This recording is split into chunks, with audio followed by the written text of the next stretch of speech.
Sonic Shogakukan Manga, Issue 1. First try! I really wish I could have had an English translation of that word for the title of the manga, instead of it making no sense to me and being hard to pronounce. That's easily the worst name for a continuity of Sonic ever, because nobody is going to remember that. We start out seeing a panel covered in huge Japanese text, so much that I can barely tell what's behind it. Great design there. Then we see some typical Mobian school kids get threatened by a bully.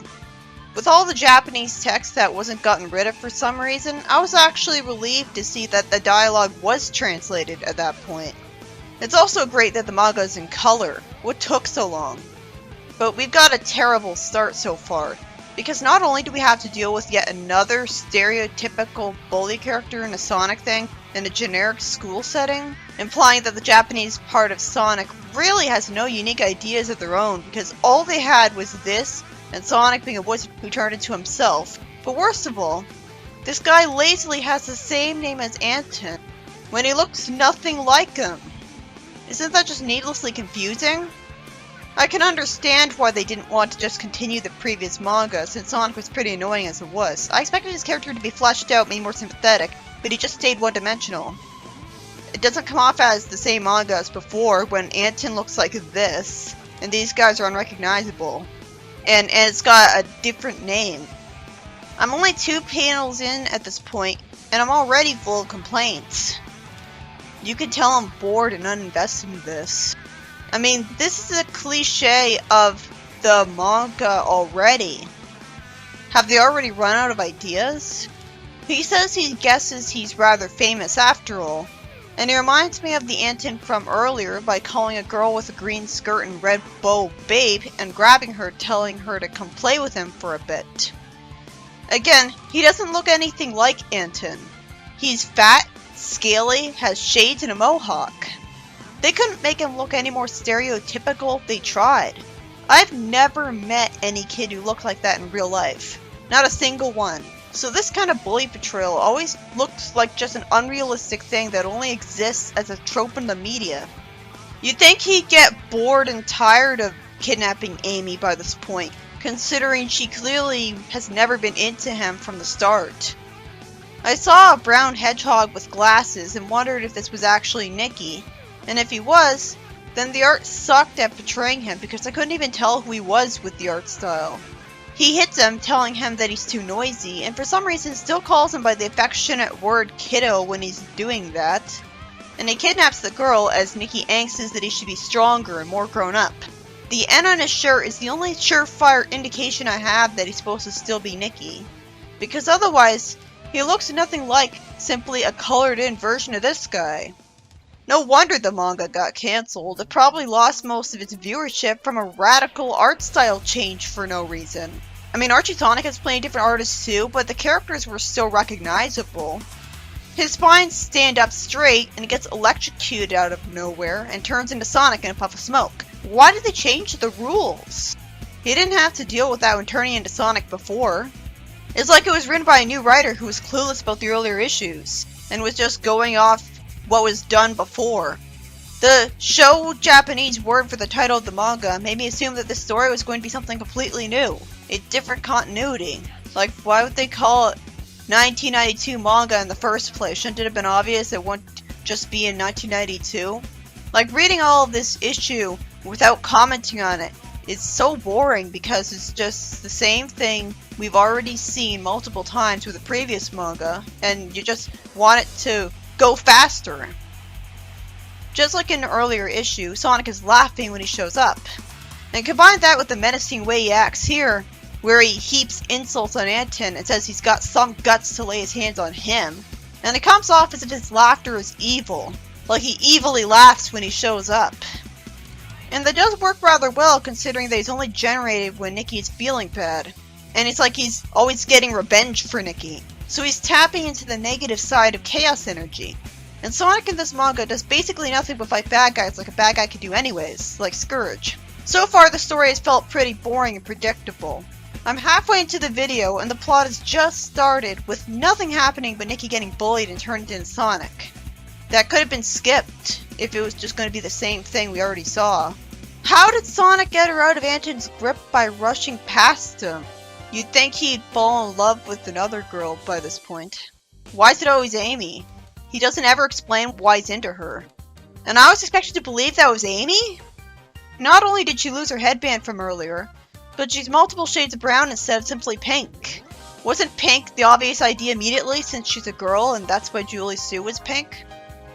She looks more like Sally than Amy.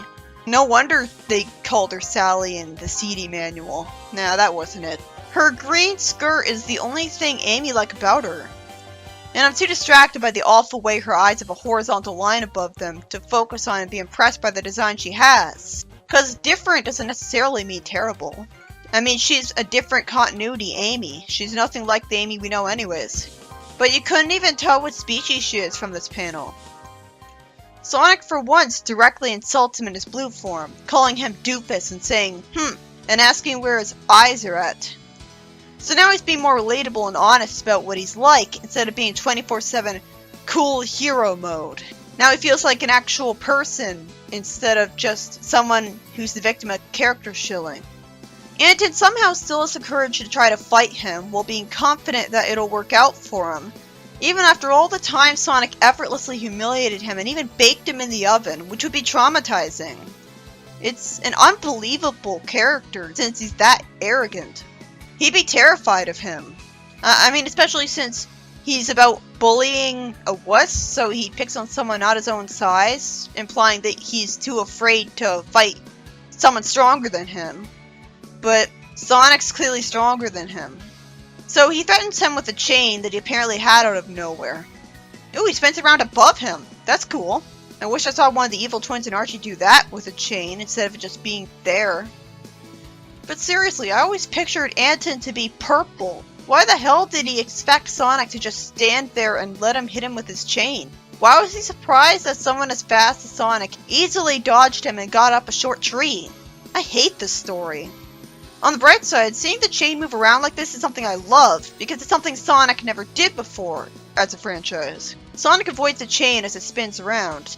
It's obviously just a fan translation, since Sega would never have the guts to have him swear in an official translation. But I understand completely, because it's perfectly in character for this kind of teenage character to swear. It just adds to his immersion breakingness as just a stereotype if he somehow didn't swear. I'm pretty sure in real life, most bullies just look like normal kids, and the media just tries way too hard when portraying bullies, while also not trying hard enough because it wouldn't be kid-friendly to show a bully swearing and being vulgar like would actually be realistic.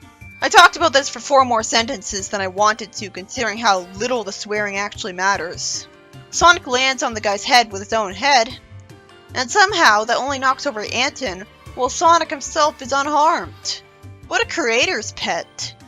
I guess he had rings and Anton didn't. But we're not told this. And why is he telling him his name when he already knows his name by now? It's not like this is a parallel universe, and this is their first meeting all over again. We could have been told that the reason Anton looks different is because he was permanently shapeshifted. That was seriously it? They shouldn't have put it in color then, if it forced the story to be that short because it takes so long to make it. It was just reusing an already bewildering cliche of the manga that I expected to only happen once.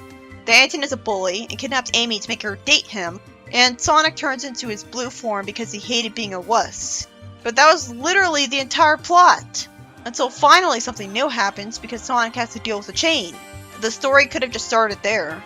But he dealt with it as effortlessly as you'd expect someone fast to. So it was only fun because we got to see the chain spin around to make Anton look menacing and competent because he didn't hit himself with his own chain. And then somehow Sonic didn't get hurt by headbutting him. We could have cut out the beginning and had Sonic move on to fighting Eggman from here. That was the laziest issue of the manga ever. Barely any story and barely any new content. And worst of all, the art style radically changed and sucked. It didn't even try to have Amy and Anton resemble their old selves. How did they make that mistake and not correct it? They really didn't care. Because Sonic's not that popular in Japan, that's why. So to anyone who ever thinks that Sonic should be loyal to its Japanese roots, well, think about what little Japanese roots it has. A manga where Sonic was a wuss who turned blue to beat up a bully who overstays his welcome. The OVA, where Eggman tried to marry a teenager and Tails cops a feel. The poorly written or bare bones games like Sonic 06. And the anime with Chris Thorndike in it. That is all Sega Japan has to offer. The OVA wasn't terrible, but it was just one movie, and none of its content will ever be touched again. This manga isn't outright terrible.